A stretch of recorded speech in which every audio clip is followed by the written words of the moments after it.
They demanded $2,025 from my retired grandparents. I cost them $89,000 and their careers. I'm Tyler Rivera, investigative journalist for the Las Vegas Tribune, and my grandpa Frank calls panicked. He's 69. Grandma Dorothy is 67, both retired postal workers in Henderson, Nevada for 19 years. Notice on their door, $1,650 fine for repeated noise violations, plus $375 administrative fees with 25 days to pay, or the HOA files a property lien and foreclosure. I ask when their dog barked, and Frank says 4:17 p.m. when the mailman arrived. Max, their 10-year-old rescue, barked maybe 8 minutes. I ask about evidence or hearings, and he says nothing, just the fine and deadline. They're on $2,400 monthly Social Security, and this fine eats 84% of their budget. I tell them, don't pay yet.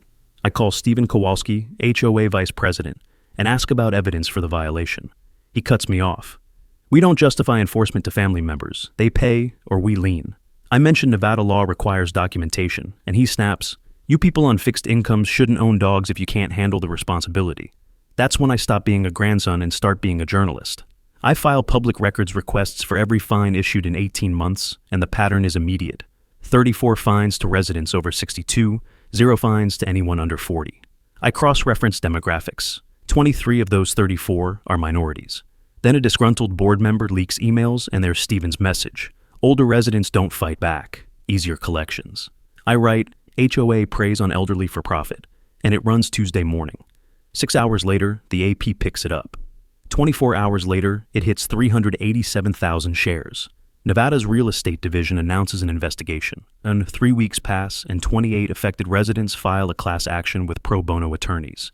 The judge reviews everything. No documentation, discriminatory pattern, clear violation of Nevada Revised Statutes Section 116, 31175, and rules for plaintiffs.